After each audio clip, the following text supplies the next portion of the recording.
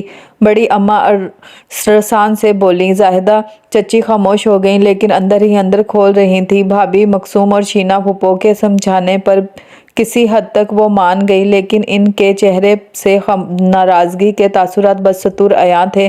شینا، کیا وہ بچی یہاں آ سکتی ہے؟ میں ملنا چاہتی ہوں اس سے، بڑی اماں نے کہا۔ پتہ تو چلے کون ہے، کہاں سے آئی ہے، فادی سے کیوں لے کر آیا ہے؟